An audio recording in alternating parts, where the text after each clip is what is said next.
One of the biggest things that people ask in today's current inflationary environment, the world's falling, there's wars happening, home prices are at all-time highs, rates are the highest they've been since 2010, is how much money do I need to buy a house? And one of the reasons that's coming up oftentimes right now is because when there's more uncertainty than there has been in a very long time, people get nervous that their money might not be worth enough in the future, how to best allocate needing to buy a home, how much money do they need, what's gonna be leaving their account on closing day, all of that stuff. So how much money do I need to buy a house is the topic of today's video. Get your notepad and paper ready while this is happening. Hit that thumbs up button and let's roll. All right, so how much money do I need to buy a house is today's topic, of course. So we're gonna pick a real life example from a client, but the honest answer is probably more than you anticipate. All of these flashy things like you could buy a house with no down, you could buy a house with no closing costs, all of that crap, you know what? It's just that crap. The fact of the matter is there's so many buyers out there and so little inventory at least in the Colorado marketplace where I'm at. Back home where I'm from, Chicagoland, same idea. Homes are flying off the shelves in a matter of days, if not hours, if they're priced right. And guess who's your competition? Cash, big corporations, big investors, people that have probably some more cash than the average person out there. That's why I say probably more than you anticipate. The example that we're gonna use here today are our good friends, Andrew and Kelly. They just bought a property here. Purchase price was $600,000. The nice thing was they had enough money saved up, about $275,000 from the last couple of years. They really did well in the stock market.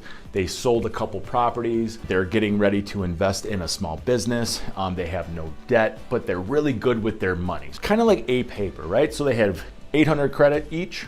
They both collectively made about 125 grand a year. And again, they have that big nest egg of liquid cash. The first number that you're gonna wanna write down on your scratch paper, and again, in the description below, we have a calculator that helps you do that for free. You can download that. Feel free to do that whenever you'd like. So the first unit of measure on a $600,000 purchase price is what the bank would call a loan to value. Okay, so loan to value is just a simple ratio. It's one of the main ratios of the approval equation here. That's literally just how much are you gonna borrow or leverage versus the cost of the home. We were kind of walking and talking through there what we call a total cost analysis, which is an analytical spreadsheet and tool that I use, but it came down to two simple numbers, right? They were either gonna put 10% down or 20% down. In the 10% down example, seriously, the only number that is what a lot of people think about as like first timers or people that haven't bought a home in a while is just the down payment, right?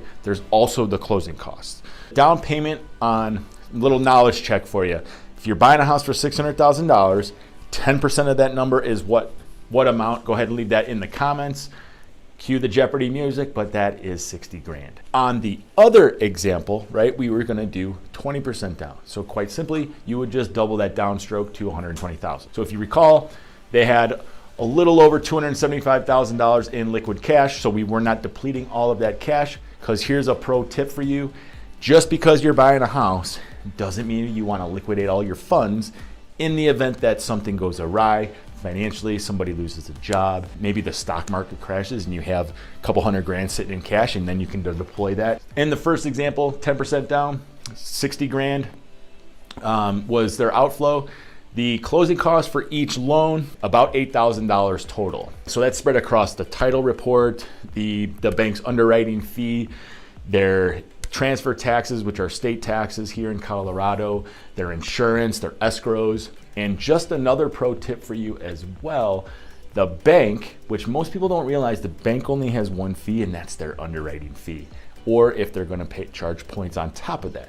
So the bank had only $1,000 of that 8 grand was technically a bank fee when they acquired this property. So that's another pro tip for you. So the key takeaway with how much money do I need to buy a house, probably more than you need, right? But then it's gonna be a combination of your outflow, right, for your down payment, which is the ratio for what number again?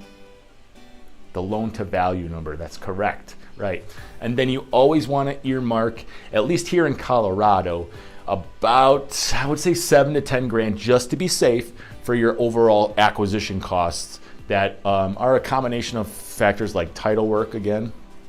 There's going to be escrows, possibly if you want your insurance and taxes paid out of your bank account there. You're going to have insurance on the property. You're going to have that underwriting fee from the bank typically. And then you're going to have a couple small fees like recording with the county, as well as your transfer taxes, which are small. Now, if you buy in Chicago, buy in LA, buy in New York, your closing costs can be inflated from there, but all those third-party acquisition costs would remain. And as mentioned at the start, we always want to give an easy way to reach out to us. What's the next steps? Get your questions answered, whether it's searching for homes properly, how to buy a property, how to get a mortgage, whatever the case might be. We make it super simple for our viewers. In the description, there's a whole bunch of links. The easiest thing to do is click the pre-qual certificate link. It's a quick 60-second quiz to kind of just figure out what your buying power could be. Then it's real simple. We can get you on a Zoom chat.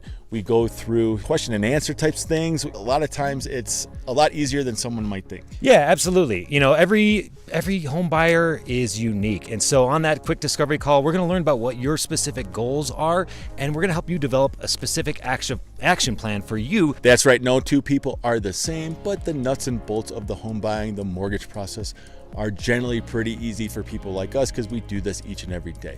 So as mentioned, thanks for taking the time. We always want our family, friends, our viewers to get out and enjoy those sunny days, stay sweet, snoop around the channel, keep that brain growing, and we'll see you on the next one.